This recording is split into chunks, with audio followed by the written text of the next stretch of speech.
Good morning, student. Good morning, sir. Today I am going to start height and distance of trigonometric function. आज जो है height and distance का chapter start होने जा रहा है। इसके अर्लियर चैप्टर में आपने ट्रिग्नोमेट्री के जितने भी रेशियो थे एंगल से आप स्टडी कर चुके हैं। अभी क्या होता है जो हम पढ़ेंगे हाइट एंड डिस्टेंस, यह ट्रिग्नोमेट्री का एप्लीकेशन होता है। एप्लीकेशन का मतलब होता है अनुप्रयोग, यानी उसका प्रयोग क्या करते हैं। हाइट एंड डिस्टेंस आखिर क्यों स्टडी करते हैं, तो हाइट एंड डिस्टेंस को हम यूज करने के लिए मतलब कहाँ कहाँ यूज होता है उसको समझने के लिए हम क्या करेंगे, हाइट एंड डिस्टेंस पढ़ेंगे। आइए, हाइट एंड डिस्टेंस एक्चुअल होता क्या है, जो आपके चैप्टर का नेम है हाइट एंड डिस्टेंस। ध्यान दें, हाइट एंड डिस्टेंस। हाइट एवं डिस्टेंस को समझने के लिए शुद्ध जो इसकी हिंदी होती है उसे बोलते हैं ऊंचाई एवं दूरी। तो ऊंचाई किसकी क्या होती है, कोई ऊंची चीज़ होती है, जैसे कोई मीनार हो गया, कोई मल्टी स्टोरी बिल्डिंग हो गई, कोई ट्री हो गया।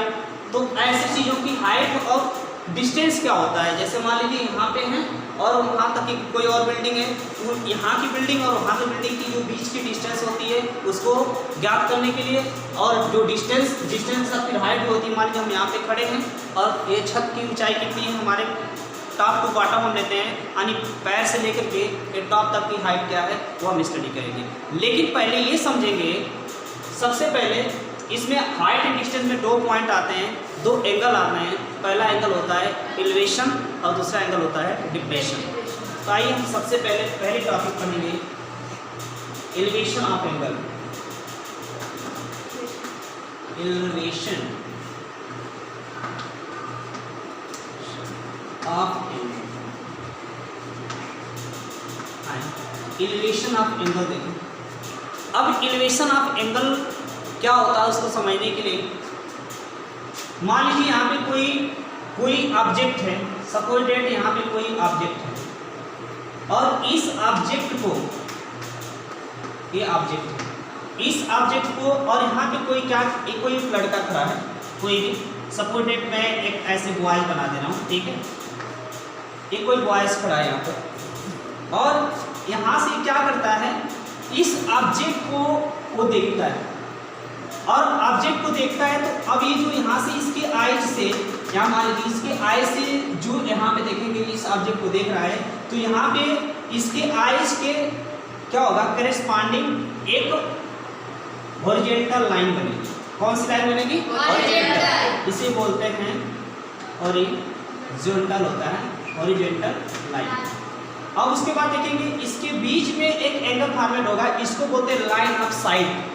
इसे क्या बोला जाता है, लाइन ऑफ साइट। अब इसके बीच में जो एंगल बना उसे बोलते हैं या angle of elevation, elevation of angle. क्या होता है, डिप्रेशन नहीं, एंगल ऑफ क्या होता है, एलिवेशन। इसे क्या बोलेंगे, एंगल ऑफ एलिवेशन। मतलब इसका होता है, शुद्ध हिंदी में कह सकते हो कि उन्नयन कोण। क्या कहा जाता है, उन्नयन। अब देखो कितना अच्छा हिंदी वर्ड बनाया गया, उन्नयन। मतलब उन मीन्स उन्नति होता है, नयन मीन्स मतलब आंखों से जो ऊपर की तरफ बनता है उसे क्या कहते हैं, उन्नयन शुद्ध हिंदी में। लेकिन इंग्लिश में इसको एलिवेशन कहा जाता है, जब हॉरिजॉन्टल लाइन से, जब लाइन ऑफ साइड किसी ऑब्जेक्ट को अप साइड में देखता है तो उसके बीच में बना हुआ एंगल क्या कहलाता है, एंगल ऑफ एलिवेशन। क्लियर हुआ? Yes sir. एक एग्जाम्पल ले लेते हैं, जैसे मान लीजिए कोई अनन्या नाम की कोई गर्ल्स है, ठीक है, और क्या है कि दरवाजे के सामने खड़ी है और जस्ट दरवाजे के सामने एक पोल है, और पोल के ऊपर क्या है, एक जो है पैरेट बैठा हुआ है, पैरेट तोता। और उस पैरेट को देखती है, तो जब वो पैरेट को देखती है तो उसकी आंखों से और पैरेट तक, और वो आंखों के उस पोल तक का जो हॉरिजॉन्टल लाइन है, सपोज डेट बीच में वो क्या कर रही है, 45 का एंगल बना रही है। तो अब कहेंगे बताइए उस अनन्या नामक बच्ची से जो पोल है वो कितनी दूरी पे है, ठीक है। तो इस तरह से उसके बीच का जो एंगल बना आंखों से लेकर के उस पैरेट के बीच का जो एंगल बन रहा है वो कौन सा एंगल बन रहा है, elevation angle. Clear? Yes sir. अब हम एंगल, अब अगला देखेंगे यहाँ पे लिखे ना एलिवेशन ऑफ एंगल, ठीक है, या तो इसे एंगल ऑफ एलिवेशन कह दीजिए, मतलब एंगल ऑफ एलिवेशन ज़्यादा शुद्ध रहेगा। इसको चलिए कोई बात नहीं, नेक्स्ट हम कर देते हैं सेकेंड को। ये क्या हो जाएगा अगला, angle of depression, double S I, इसको भी सीधा कर लेते हैं, क्या हो जाएगा ये, एंगल ऑफ एलिवेशन। चलें, एंगल ऑफ डिप्रेशन इसको शुद्ध हिंदी में बोलेंगे, ये होता है अवनमन कोण। क्या होता है, अवनमन।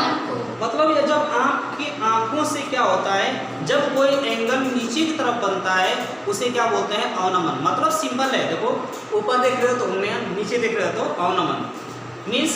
अब क्या करेंगे, सपोज दैट यहाँ पे कोई व्यक्ति है, व्यक्ति की कोई आइज है, ठीक है, अब उस आइज से क्या कर रहा है, वो किसी ऑब्जेक्ट को क्या कर रहा है, वो देख रहा है, ठीक है। सपोज दैट यहाँ पे कोई ऑब्जेक्ट है और उस ऑब्जेक्ट को व्यक्ति क्या कर रहा है, वो देख रहा है। अब इस अपने आंखों से क्या कर रहा है, देख रहा है। अब देखेंगे जब वो उस ऑब्जेक्ट को देखेगा तो ये क्या हो जाएगा, ध्यान दीजिएगा, अब ऑब्जेक्ट को देखेगा तो यहाँ से क्या हो जाएगा, ऐसे यहाँ पे बना देते हैं, यहाँ पे क्या हो जाएगा, एक लाइन, इस लाइन को हम क्या बोलेंगे, इस लाइन को बोलते हैं हम हॉरिजॉन्टल लाइन, और ये होता है आपका लाइन ऑफ साइट, और इसके बीच में बना हुआ एंगल क्या हो जाएगा, angle of depression, angle of DE, angle of depression. बात समझ में आ रही है? Yes sir. ये इसमें क्या है कि आपकी आंखों से जब कोई ऑब्जेक्ट डाउन साइड होती है या कहीं आप ऊपर चढ़े हो और नीचे से किसी ऑब्जेक्ट को देखते हो तो आपके आंख के हॉरिजॉन्टल और उस ऑब्जेक्ट से जो आप बीच में एंगल बनता है उस एंगल को हम क्या कहते हैं, डिप्रेशन एंगल। सपोज दैट मैं यहाँ पे स्टैंड हूँ, ठीक है, और मैं स्टैंड होकर के यहाँ पे जो डेस्क लगा हुआ है, डेस्क के बॉटम को देख रहे हैं, तो हमारे आंखों से उस डेस्क का क्या होगा, एक एंगल बनेगा। उस एंगल को हम क्या कहेंगे, मतलब वहाँ से जो आंखों से, हमारे आंखों से ऑब्जेक्ट के बीच में और हॉरिजॉन्टल लाइन के बीच में जो एंगल फॉर्मेट होता है वो डिप्रेशन एंगल होता है। इस तरह से आपका एंगल ऑफ एलिवेशन और एंगल ऑफ डिप्रेशन क्लियर। लेकिन ये पूरे एक्सरसाइज में क्या करेंगे, इसमें कुछ ट्रिग्नोमेट्री रेशियो यूज होते हैं। मैक्सिमम जो रेशियो यूज होते हैं,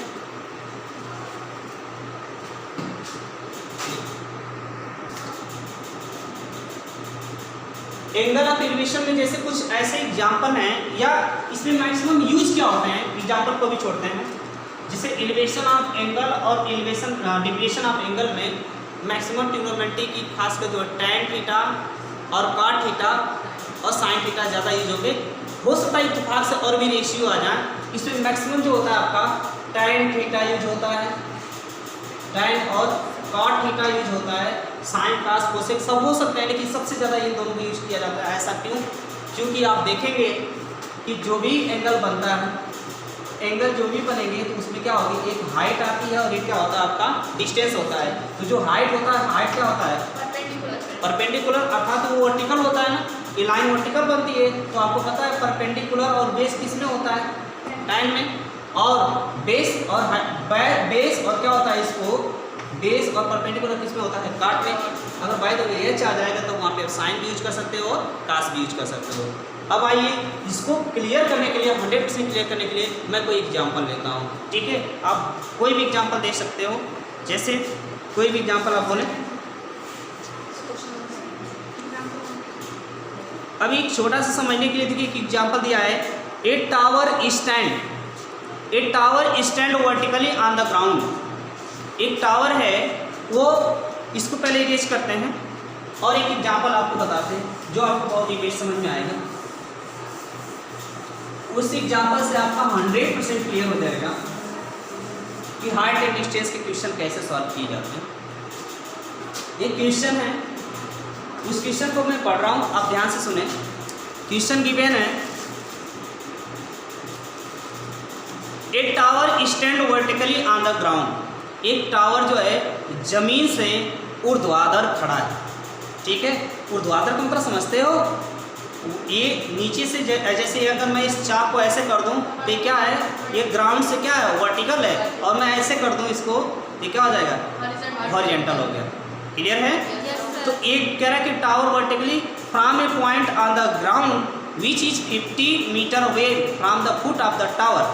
कह रहा है कि टावर के पांव से, फुट मीन्स क्या होता है, पैर, पैर से कितनी दूरी, 15 मीटर दूरी पे angle of elevation top of the tower from the 60 degree.